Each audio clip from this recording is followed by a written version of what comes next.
I'm filming this on the 28th. On the 2nd, I'm actually heading to Austin, Texas to drive the much awaited for Lexus TX, their full-on three-row crossover that we've been waiting eons, decades for Toyota and Lexus to provide this luxury three-row crossover. And yeah, I'm really excited. I'll be packing my bag soon. But before I even head out there, Lexus has just revealed pricing packaging for the TX 350 as well as the TX 500H, not the TX 550H Plus. We don't have pricing on that. The production starts, I think, in December. Well, production is pretty much starting already on the 350 and 500H. So let's get in today's video where we're going to break down the pricing and packaging of these models hitting the market before we know it. We know that this is built off the Toyota Grand Highlander, and I really like the Grand Highlander. I haven't tested it in my own neck of the woods, throw my own family in it quite yet, but when I was driving it in Hawaii, it didn't do the best in the handling aspects. It didn't feel tight and stiff and rigid enough. So hopefully Lexus can improve upon that with the TX, make it feel much more solid. And there's a lot of harshness and vibration coming through the bottom of the Grand Highlander when you're hitting like broken pavement.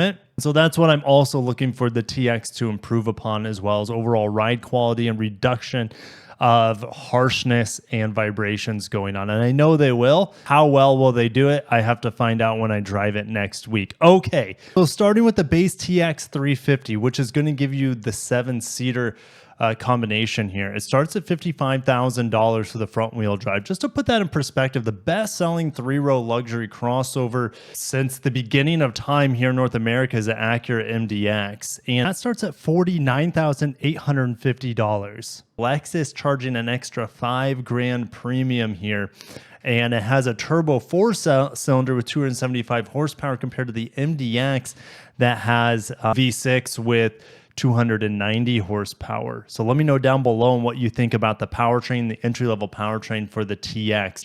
Now, all-wheel drive on the TX comes in at about $1,600 more.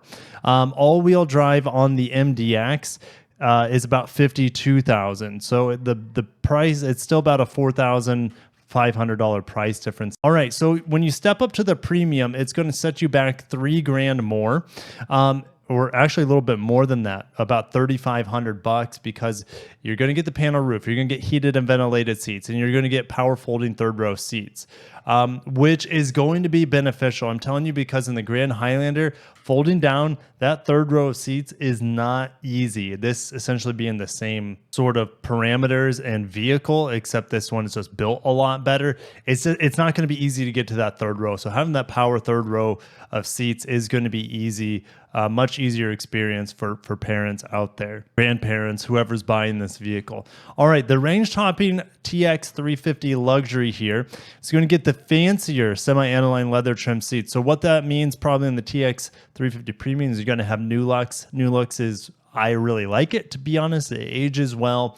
And I can't honestly tell the difference 9 times out of 10 between semi-aniline and New Lux. Semi-aniline is typically a little bit softer, and it's made from a real animal compared to the synthetic New Lux. Anyways, heated second row outboard seats. That is, well, if you have child seats in the second row, there's no point in that. But if you're using this more as a couple's chauffeur vehicle, I can see the benefit there.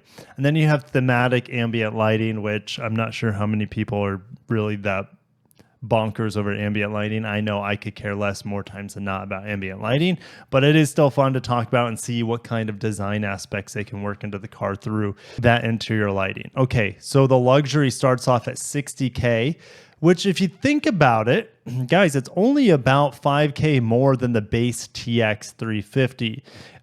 So that's not that big of a price premium.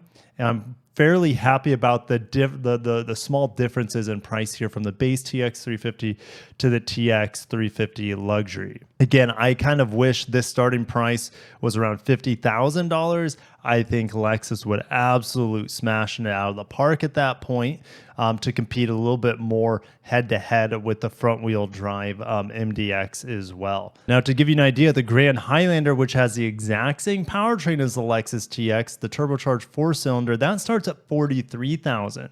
So $12,000 difference between entry-level entry-level Grand Highlander Toyota with the same powertrain. Actually an extra seat because the Grand Highlander can seat up to 8, I believe, compared to the entry-level TX. So 12 grand difference. Let me know down below if you think the TX is going to be worth the 12 grand difference. Let's get into the TX 500h S Sport Performance. You can actually get this exact same powertrain in the Grand Highlander Hybrid Max. Now, the Grand Highlander Hybrid Max starts at about $54,000. And we have the premium model starting here, 15 grand more than that. Same exact powertrain. Now, what we get here is a much, more expensive and premium vehicle here. We have larger wheels, bigger brakes. You're going to have the F-Sport Tune adaptive variable suspension, but the all-wheel drive system and the horsepower numbers are exactly the same as the exact same powertrain. You have an electric motor in the back. You have an electric motor in the front.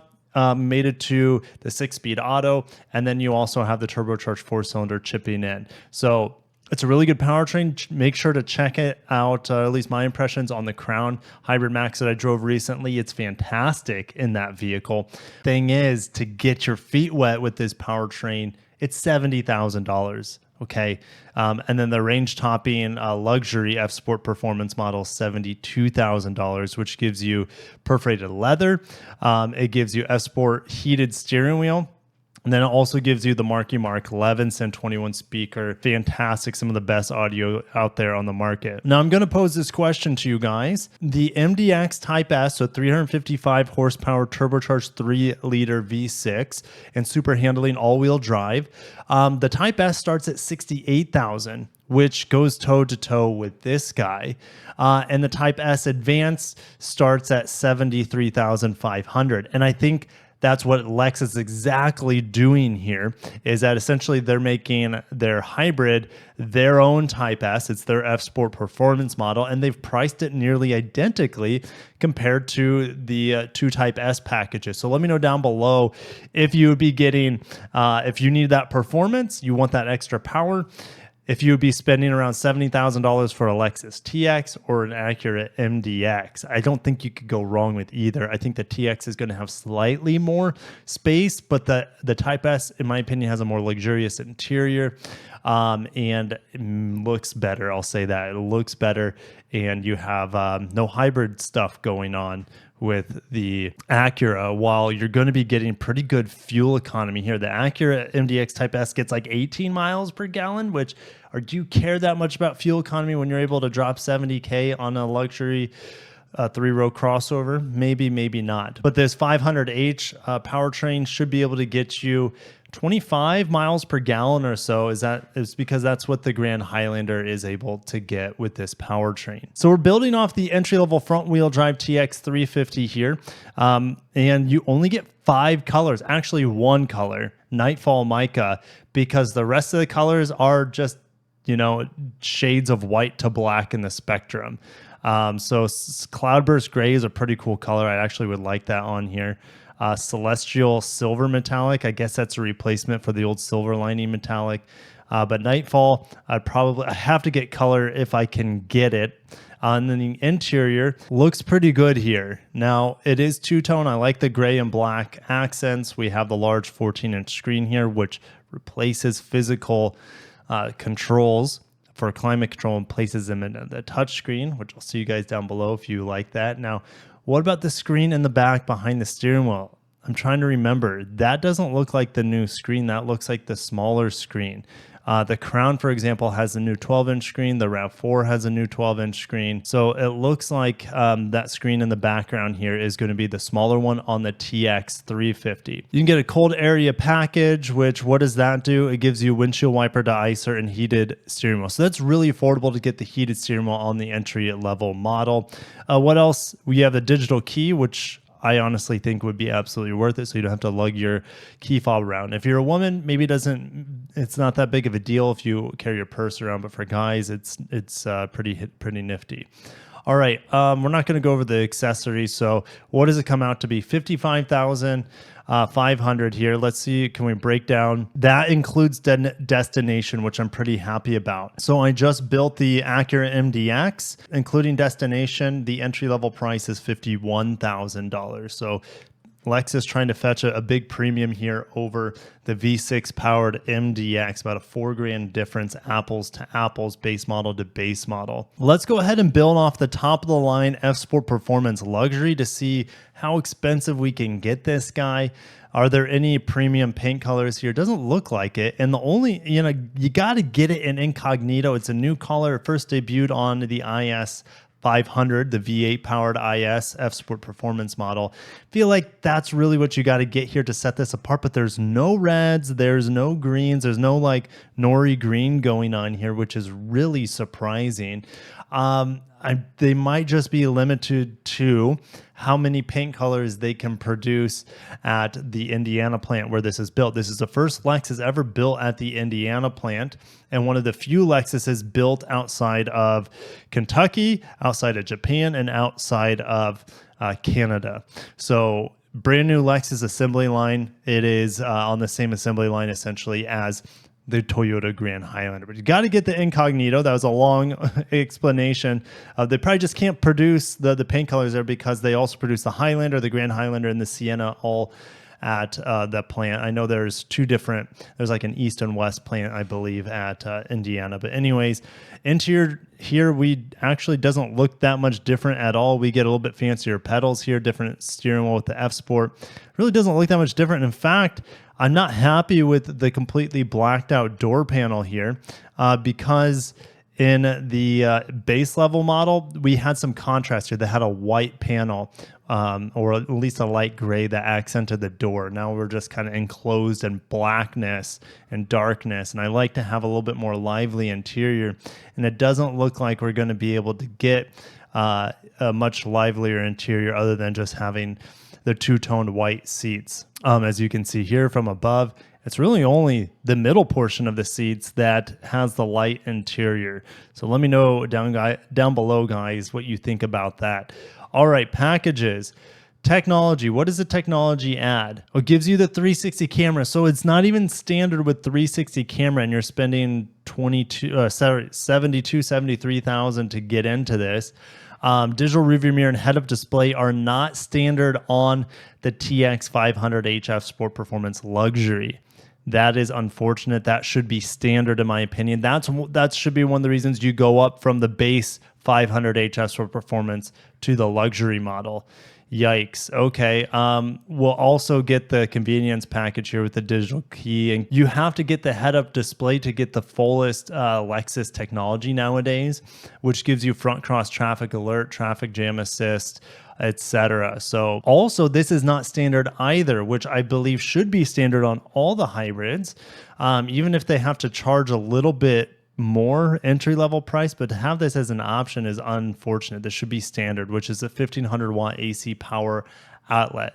You got to have it though. So we just created the new Lexus TX before the plug-in hybrid, because the plug-in hybrid V6, the 550h Plus, is probably going to cost 10 grand more than this. If I had to guess, it probably starts at 80K, or maybe they just have one trim level and maybe it's just 80.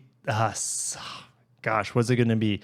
$85,000, $90,000 at that point would be my guess. It's got to compete against like the Volvo XC90 Recharge, which is like an $80,000 plug-in hybrid. Let me know if you think that this, with the technology that it offers, as well as the performance that it offers, if it's worth about 20 grand more than the base level TX 350. And do you think it's worth about $18,000 more than the Hybrid Max Grand Highlander in the Platinum trim? That costs about $58,000. And it gives you pretty much all the same technology that this does. It has a head-up display, I believe. Let me look at the details. I'll just pull it on over for you guys so you can check it out. It has smaller wheels, no big deal. It's not going to have the street cred for sure as the TX F Sport Performance. But look, it has the 1500 watt outlets, 2 of them, that is not charging more for. It has a digital rearview mirror that you have to get optional on the TX luxury. Let's see here. It has ventilated second row outboard seats, which I think the TX 500H luxury and maybe the TX 350 luxury also have. It has a 12-inch digital meter, which this has it too on the inside. I know it's hard to see, but this is the 12-inch meter as well, but that's only on the 500H, and you get the smaller 7-inch screen on the 350 like I mentioned. Now you don't get the Mark Levinson here, which is exclusive to the luxury 500H F-Sport Performance, but you do get the JBL. Same 362, well, the Lexus is 366. No one's ever going to know the difference, but the same Hybrid Max powertrain. We get more interior options here, actually, on the Lexus, or the, the Grand Highlander Hybrid Max model. You get this unique, what is it called? Portobello leather. Not a big fan of browns, but I'd be getting this lighter interior look. It makes the dash lighter. The whole seat is lighter. I really like this interior, possibly more than the Lexus TX interior. And check this out. I'm going to make this image bigger. Is that the controls are physical. And to me, that is extremely important instead of being built into the touchscreen. So we have true radial dials here on the Grand Highlander, as well as pretty much the same technology that we saw on the TX 550, or sorry, TX 500H F-Sport Performance. We got that gray on the armrest in here as well. So honestly, the Grand, and these seats look pretty nice. I'm not going to lie. This is looking like an absolute steal compared to the Lexus TX 500H luxury model. And this also has the 360 camera, or the panoramic view monitor as Toyota calls it. Camera here, camera underneath the side mirrors. So yeah, it's equipped exactly the same, except not nice as leather on the inside. It doesn't have the world's best sound system out of the factory in here, but the powertrain is the same. The technology is the same, if not better, in my opinion. So I'll see you down below on MDX, Grand Highlander, and TX. That's going to be a personal choice. But the fact that Lexus finally has a 3-row luxury crossover that's not a body-on-frame vehicle that you make a lot of compromises with, this is really good for Lex. This is what they've needed in their lineup for decades, and it's going to sell well for them despite it being so similar to the Toyota Grand Highlander. Now, what would I have liked to seen from Toyota and Lexus here in the entry-level TX? Well, I honestly don't think the 4-cylinder is good enough. You might be saying, Kirk, the Germans have turbocharged 4 cylinders, their entry-level model. That is true. But I think Lexus with their, expertise, and Toyota with their expertise in hybrids, we should have had a base hybrid here as the entry-level model. I'm not saying the 2.5-liter hybrid, because that would have been severely underpowered in this vehicle. Yes, it would have got like 40 miles per gallon. That's amazing. But I think the 500H is a good powertrain, and that could have been the base level powertrain here, but that would have cost too much in their eyes. It's tough. It's too bad that the 450H powertrain that was in the Lexus RX last generation, which is a 3.5-liter hybrid system, it got around 30 miles per gallon, about 300 horsepower. That would have been an absolute amazing entry-level powertrain here, an absolute recommendation over the 2.4-liter turbo. And it would have given you all-wheel drive standard as well. It would have been great to have some more powertrain differentiation here with Toyota. I don't think the interior niceties with better seats, better materials, better build quality, just not sure it's going to push me over the edge to recommend the Lexus TX over the Grand Highlander, for example. But I got to shut it down there. I can't say too much without driving the vehicle, and that's going to be happening next week. So stay tuned for that. Thank you guys for watching. I'll catch you in the next one. Have a great day. Take care of yourselves, and peace.